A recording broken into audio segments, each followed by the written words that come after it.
Window 10 के questions आएंगे, window 7 वगैरह के नहीं आएंगे, याद रखना। पहले तो विंडो को हम क्या बोलते हैं, ऑपरेटिंग सिस्टम। क्या बोलते हैं? तो विंडो 10 का लेटेस्ट फीचर है टास्क व्यू। टास्क व्यू क्या होता है बेटा? यदि आपने मल्टीपल विंडोज को ओपन कर रखा है, मल्टीपल प्रोग्राम्स को ओपन कर रखा है और एक प्रोग्राम से दूसरे प्रोग्राम के अंदर जाना है, जिसको बोलेंगे प्रोग्राम के मध्य स्विच करना, एक प्रोग्राम को बंद करके दूसरे में जाना। तो आपको एक प्रोग्राम से दूसरे प्रोग्राम में जाना है तो किस कमांड का यूज करेंगे वहां पर? Task view. ठीक है, इसका शॉर्टकट की याद रखना, अल्ट प्लस टैब होता है। क्या होता है? Alt plus tab. एक विंडो को बंद करके दूसरे के अंदर जाना। तो ये होता है मल्टीपल विंडोज के मध्य स्विच करना। एक से अधिक विंडो ओपन है, उनके अगर एक विंडो से दूसरे विंडो में जाना हो तो कौन सा कमांड लगा देना? टास्क व्यू लगा देना, कंप्लीट। अगला है माइक्रोसॉफ्ट एज। सबसे पहले तो याद रखना क्या है? Application software. क्या है? एप्लीकेशन सॉफ्टवेयर है। दूसरा, एप्लीकेशन सॉफ्टवेयर के साथ और क्या है? ब्राउजर भी है। क्या है ये? ब्राउजर किसे कहता है? Connect the website and display web page. Website को कनेक्ट करता है, वेब पेज दिखाता है जिसमें इंटरनेट चलता है, उसको क्या कहते हैं? ब्राउजर। दूसरा एक क्वेश्चन और बनता है, ये जो ब्राउजर है ये लेटेस्ट ब्राउजर है। कौन सा ब्राउजर है? एग्जाम में क्वेश्चन सबसे नया जो ब्राउजर है, गूगल क्रोम लगा देना, ये लगाना लेटेस्ट ब्राउजर। किसका ब्राउजर है? तो यहां लगाना विंडो 10 का ब्राउजर। किसका ब्राउजर है? विंडो 10 का ब्राउजर। ये जो माइक्रोसॉफ्ट एज ब्राउजर है, इसका पहले क्या नाम था या किसके रिप्लेस के थ्रू ये बनाया गया? तो याद रखना, सब जो पहले इंटरनेट एक्सप्लोरर चलता था। कौन सा? इंटरनेट एक्सप्लोरर वाला जो ब्राउजर चलता था, उसको रिप्लेस करके माइक्रोसॉफ्ट एज बना दिया। याद रखना, ये क्वेश्चन सभी टाइप से आ चुका है। ठीक है, तो latest browser Microsoft Edge. Microsoft के एज क्या है? एक एप्लीकेशन सॉफ्टवेयर भी है, एक ब्राउजर भी है और लेटेस्ट ब्राउजर भी है, और इसको इंटरनेट एक्सप्लोरर से रिप्लेस करके क्या नाम दे दिया? Microsoft Edge. विंडो 10 का ब्राउजर है। समझ में आ गया आपको? आपके एक ही नाम याद रहता है आपको, गूगल क्रोम, ये जानते हो ना, लेकिन ये चल रहा है लेटेस्ट ब्राउजर। ठीक है, ट्यूशन गलत नहीं होना चाहिए। अगला है विंडो स्टोर। क्या नाम है? जैसे स्मार्टफोन के अंदर क्या आता है? Play store. क्या आता है बेटा? वैसे कंप्यूटर के अंदर उसको क्या बोलते हैं? Window store. याद रखना, जहां से गेम्स, वीडियो, एप्स वगैरह को डाउनलोड कर सकते हैं। कंप्लीट ये काम है जो प्ले स्टोर का है। लेकिन ये ओनली फॉर विंडो 8 व विंडो 10 से ही आया है। इससे जो पहले के वर्जन है उनमें नहीं होता था। उनमें तो कोई एप्लीकेशन लेनी होगी तो आपको पूरा सॉफ्टवेयर इंस्टॉल करना पड़ेगा, सॉफ्टवेयर डाउनलोड करना पड़ेगा ब्राउजर में जाकर। प्ले स्टोर की सुविधा कब से मिली? विंडो 8 और विंडो 10 से। ठीक है, मोबाइल में तो प्ले स्टोर चलता ही है, लेकिन कंप्यूटर में प्ले स्टोर कब से चला?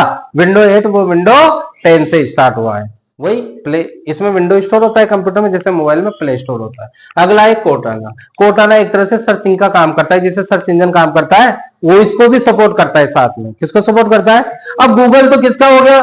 ये तो गूगल तो एक कंपनी होगी ना, गूगल क्रोम वगैरह है। गूगल क्रोम में तो गूगल चलेगा, यूट्यूब चलेगा।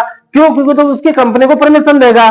वैसे ही माइक्रो जो विंडो 10 है, विंडो 10 में जो सर्चिंग का काम होता है वो कौन करता है?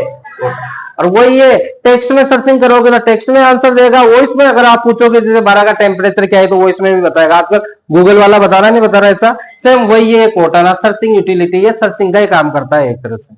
लेकिन ये कोर्टाना क्यों पढ़ना पड़ रहा है? क्योंकि वहां क्वेश्चन किसके आएंगे? विंडो 10 के। किसके आएंगे? विंडो 10 के। तो सर्चिंग का काम होता है, सर्चिंग को कॉन्फ़िगरेशन को यूज करके ये डेटा को सर्च कर सकता है। तो वो गूगल की तरह ही काम करता है। अब तो आपको वहां क्वेश्चन गलत नहीं होना चाहिए, कोर्टाना अधिकतर आया हुआ। अगला है विंडो डिफेंडर। क्या नाम है? ये एकमात्र विंडो 10 का फ्री एंटीवायरस है। अभी तक जितने भी विंडो के वर्जन बने, कोई ने फ्री एंटीवायरस नहीं दिया।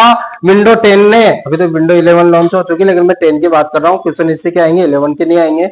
विंडो 10 ने फ्री एंटीवायरस दिया है। तो बहुत सारे बच्चों को तो यही पता नहीं, अगर ये शब्द आ गया विंडो डिफेंडर, आप होगी है क्या चीज, तो याद होगी ना क्या है? एंटीवायरस का नाम है और फ्री एंटीवायरस है। और किसका है? विंडो 10 का। किसका है बेटा? विंडो 10 का। अगला है मल्टीपल डेस्कटॉप। विंडो 10 में ये अच्छी फैसिलिटी आएगी, ये नया फीचर से ऐड होगा। नाम से पता लग रहा है मल्टीपल डेस्कटॉप। जैसे मेरे पास एक लैपटॉप है, मैं घर पे भी वर्क करता हूँ, ऑफिस में भी वर्क करता हूँ, तो मैं उसमें 2 डेस्कटॉप बना लूंगा। एक का नाम होम रखूंगा, एक का नाम क्या रखूंगा? ऑफिस। जब ऑफिस में आऊंगा तो ऑफिस पे क्लिक करूंगा तो आपको ओपन, ऑफिस पे क्लिक करने से होगा कि अरे जब मैं डेस्कटॉप बनाऊंगा ना ऑफिस के नाम से, तो उसमें वही एप्लीकेशन डालूंगा जो ऑफिस में चलाता हूँ, और होम में वही एप्लीकेशन डालूंगा जो मैं घर पे चलाता हूँ। तो आप एक से अधिक डेस्कटॉप बना सकते हो। ये नई फीचर्स आई है विंडो 10 में। वहां लगा दो मल्टीपल डेस्कटॉप। क्वेश्चन आएगा, समझ में आया मैंने क्या बोला इतने टाइम से? वहां पर आपको क्वेश्चन सही लगाना है। अगला है अपना, यहां से खत्म हो गया अपना विंडो 10। क्या खत्म हो गया? अगला आ गया अपना इंटरनेट। यहां से क्या आ गया बेटा? Internet, uses of internet. ISP very very important full form. ISP का full form internet service provider. क्या होता है? Internet service provider. आईएसपी का डेफिनेशन सुने ध्यान से। आईएसपी होता है, आईएसपी एक ऐसा ऑर्गेनाइजेशन है, संगठन है, कंपनी है, एक ऐसा ऑर्गेनाइजेशन है जो यूजर से कुछ पैसे लेकर एक निश्चित समय अवधि के लिए नेट की फैसिलिटी प्रोवाइड करता है।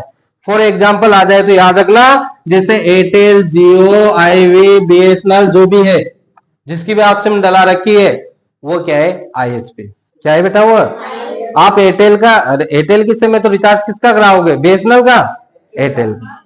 तो ये जो हम रिचार्ज करा रहे हैं सिमों में, ये जो सिम है इसको ही क्या कहते हैं? आईएसपी बोला जाता है।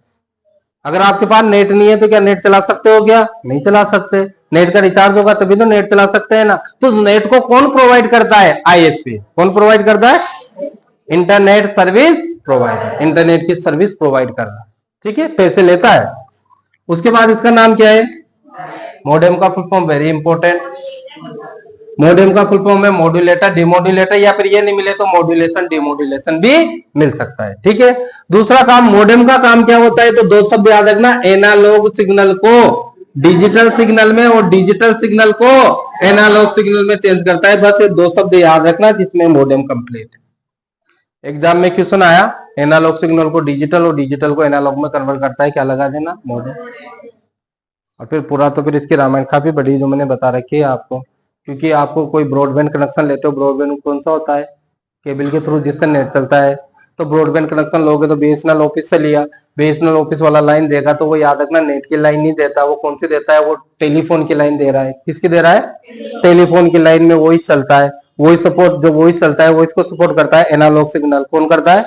Analogue signal. वहां कंप्यूटर में डायरेक्ट लाइन लगा देंगे तो कंप्यूटर में नेट नहीं चलेगा, क्योंकि कंप्यूटर समझता है डिजिटल सिग्नल कौन सा। तो फिर यहाँ पर बीच में क्या लगा रखा है? मॉडेम लगा रखा है। क्या लगा रखा है? मॉडेम से कंप्यूटर तक जो लाइन डाल रखी है वो इसकी टेलीफोन की लाइन नहीं है, वो लेन वाली लाइन है। कौन सी है? क्योंकि इंटरनेट किस लाइन में चलता है? लेन में, लोकल एरिया नेटवर्क। तो बीच में मॉडेम का क्या काम हो रहा है? जो एनालॉग सिग्नल आ रहा है उसको डिजिटल में कन्वर्ट कर रहा है, जो डिजिटल आ रहा है उसको एनालॉग में कन्वर्ट कर रहा है। तो याद रखना ये मॉडेम का कार्य। Analogue to digital, digital to analogue, दोनों शब्दों को बोल दोगे, फुल फॉर्म याद रखना। अगले का नाम क्या है? Internet connection. क्वेश्चन में आया हुआ है कि सबसे स्लो स्पीड, सबसे कम स्पीड के काफी सारे कनेक्शन होते हैं। सबसे स्लो स्पीड इंटरनेट कनेक्शन कौन सा है? तो लगा देना डायल अप। क्या लगा देना? सबसे कम स्पीड कौन से इंटरनेट कनेक्शन की होती है? एक क्वेश्चन और बनता है, इंटरनेट की स्पीड किस में मापी जाती है, इसका मेजरमेंट क्या है? तो लगा देना एमबीपीएस। क्या लगाओगे? इंटरनेट की स्पीड किस में चलती है? तो क्या लगा देना? एमबीपीएस, मेगाबाइट पर सेकेंड। उसके अलावा और कौन कौन से कनेक्शन होते हैं? तो हो गया डायल अप। डायल अप के अलावा एक कनेक्शन होता है बेटा ब्रॉडबैंड कनेक्शन। क्या नाम बोला मैंने? Broadband connection. ब्रॉडबैंड कनेक्शन किस कनेक्शन को कहते हैं? पहले तो ये सुने, ब्रॉडबैंड कनेक्शन उसको कहते हैं जो केबल के थ्रू कनेक्शन होता है। वाईफाई से भी नेट चलाते हैं तो ब्रॉडबैंड में नहीं आएगा। केबल के थ्रू जो नेट चलता है वो कौन से कनेक्शन में आएगा? ब्रॉडबैंड कनेक्शन में। ब्रॉडबैंड में सबसे ज्यादा जो मार्केट में चल रहा है वो चल रहा है डीएसएल वाला। कौन सा? Digital, full form digital subscriber line. एक कनेक्शन चल रहा है केबल टीवी वाला, घरों में केबल टीवी आती है, वो भी इंटरनेट चलता है उससे भी। एक कनेक्शन होता है सैटेलाइट वाला, नाम ही याद रख लेना, कौन सा होता है? ये तो तीनों किसके टाइप है? ब्रॉडबैंड के। किसके टाइप है? एक कनेक्शन होता है वाईफाई वाला, कौन सा होता है? वाईफाई चलाते हो, वाईफाई का फुल फॉर्म अधिकतर आएगा वायरलेस फिडिलिटी। क्या होता है? Wireless fidelity. वाईफाई में किस टेक्नोलॉजी का यूज होता है? तो याद रखना WLAN का। किसका technology? WLAN, wireless local area network. अभी डीएसएल की बात करें तो लेन, और वाईफाई की बात करें तो WLAN, क्योंकि तार नहीं होता ना वाईफाई में, तो वायरलेस लोकल एरिया नेटवर्क। एक कनेक्शन होता है अपना 3G, 4G, 5G, जो आप किसमें यूज करते हो? मोबाइल। तो ये किसके कनेक्शन के टाइप है? इंटरनेट के। इतने नाम याद हो जाने चाहिए आपको, ठीक है। अगला है अपना इंट्रानेट। क्या है बेटा? इसका भाई का नाम है इंटरनेट, मतलब ये बेटा है, पापा है, इंटरनेट नहीं, भाई नहीं, वो तो फिर, अरे एक होता है इंट्रानेट, एक होता है इंटरनेट। देखो याद रखना, इंटरनेट किसको बोलेंगे? इंटरनेट वहां शब्द मिल जाए ग्लोबल वर्ल्ड वाइड वेब। क्या मिल जाए? ग्लोबल मीन्स समझ गए? अरे ग्लोबल का मीन्स हो गया पूरे वर्ल्ड के कंप्यूटरों को जोड़ने वाला। किसको? पूरे वर्ल्ड के जो कंप्यूटर है उनको नेटवर्क के थ्रू जोड़ता है वो कौन है? इंटरनेट, यानी कि ग्लोबल वर्ल्ड वाइड वेब। क्या बोलना एग्जाम में क्वेश्चन?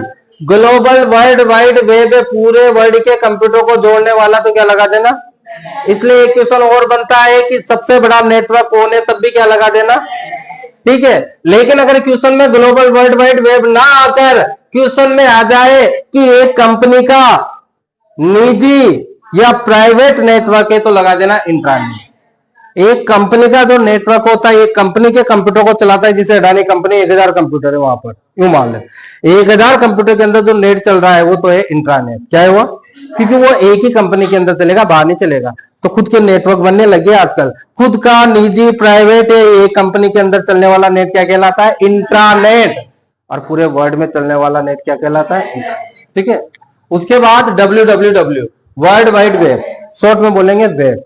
और WW क्या है बेटा? यही चलता है कंप्यूटर में, इंटरनेट थोड़ी चलता है, इंटरनेट तो जोड़ता है, चलता कौन है कंप्यूटर में? WWW world wide web. तो ये क्या है?